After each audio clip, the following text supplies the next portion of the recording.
ओम शांति। जब हम मधुबन में जाते हैं, भगवान से मिलन मनाते हैं, तो वो प्यारे प्यारे मीठे मीठे शिव बाबा हम सब बच्चों से मिलने के लिए माउंट आबू में आते हैं। तो माउंट आबू एक इतनी सुंदर भूमि है जो देव भूमि कहलाती है।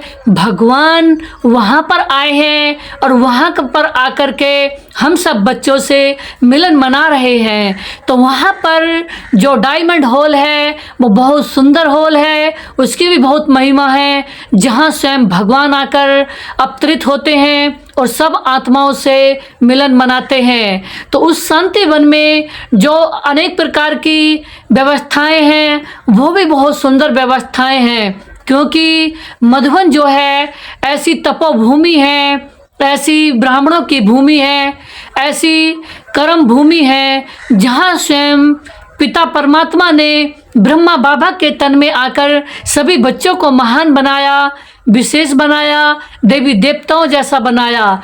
तो वहाँ पर ब्रह्मा बाबा भी और श्री कृष्ण भी, चाहे श्री कृष्ण कहो या चाहे देवी देवता कहो, वहाँ पर सब आत्माओं की जन्म भूमि है, क्योंकि सब आत्माएं वहाँ अपने दैवी गुणों का वहाँ पर जन्म किया है, दैवी गुण वहाँ पर धारण किए हैं। तो ऐसे मधुबन की इतनी महिमा है कि जितनी करी जाए कम ही कम है।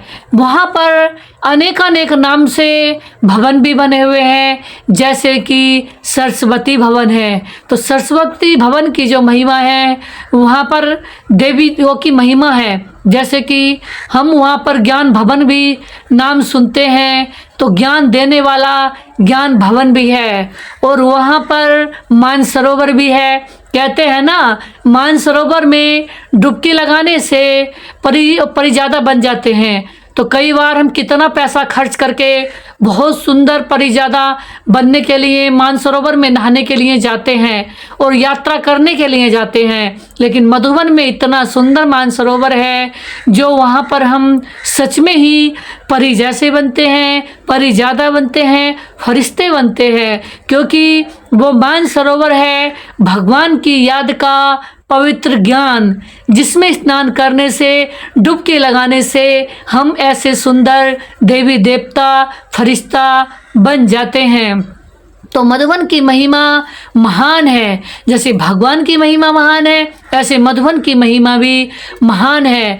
तो वो ऐसी तपोभूमि पर हम जाते हैं तप करने के लिए। तो वहाँ पर ज्ञान सरोवर भी है, वहाँ पर आनंद सरोवर भी है, एक से एक त्रिलोकीनाथ भी जिसे कहते हैं, स्वयं भगवान जो आकर के त्रिलोकीनाथ हमें बना रहे हैं। तो इसलिए वहाँ सब भगवान की महिमा के नाम से भवन बने हुए हैं, जहाँ पर हम सब बच्चे जाकर के वहाँ रहते हैं, भगवान की पढ़ाई पढ़ते हैं। तो ऐसे सुंदर स्थान में देखने के लिए पूरे वर्ष भर से वहाँ पर लोग आते रहते हैं। वहाँ पर श्रद्धालु बहुत भीड़ से आते हैं, यानी कि बहुत लाखों लाखों लोग वहाँ पर, जैसे कि पूरी करोड़ों लोग भी वहाँ पर आते हैं, आकर के वहाँ देख करके जाते हैं। तो वहाँ पर कैसे सतयुग का नज़ारा भी है, जहाँ देखने के लिए बहुत सुंदर आकर्षक झांकी भी मिलती है। तो अभी ऐसे समय पर भी लोग तीर्थों के लिए जाते हैं।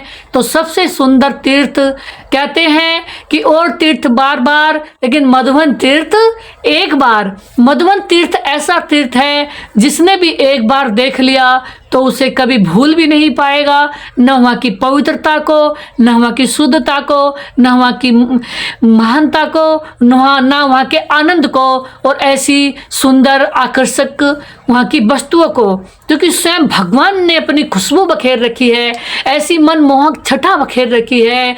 तो क्यों ना हम ऐसे सुंदर मधुबन में, माउंट आबू में एक बार तीर्थ करने के लिए जरूर जाएं। तो मधुबन की जो महिमा है बहुत है, अपरंपार है, क्योंकि भगवान की भूमि है। तो अभी ऐसा समय भी आना है जो 33 करोड़ लोग तो वहाँ पहुँचेंगे भी, चाहे वो बाबा ने बताया कि लास्ट में ऐसी क्यू लगेगी जो लगाकर दिल्ली से और मधुबन तक की क्यू लगेगी। फिर वहाँ स्थान भी इतना भर जाएगा वहाँ पत्थर के तकिए बनाकर लोगों को रहना पड़ेगा।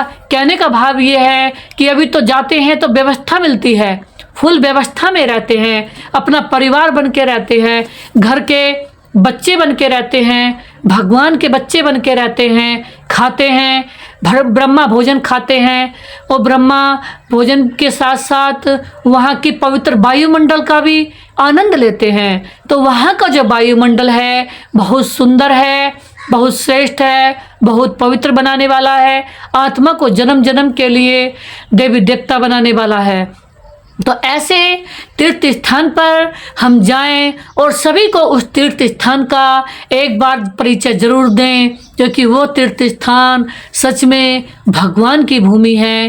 तो इसलिए ऐसे तीर्थ का जाकर लाभ लें और सदा के लिए वहाँ पर जाकर के हम परी ज़्यादा बन जाएं, परी जैसा बन जाएं, देवी देवता बन जाएं और फरिश्ते जैसा बन जाएं। ओम शांति, ओम शांति।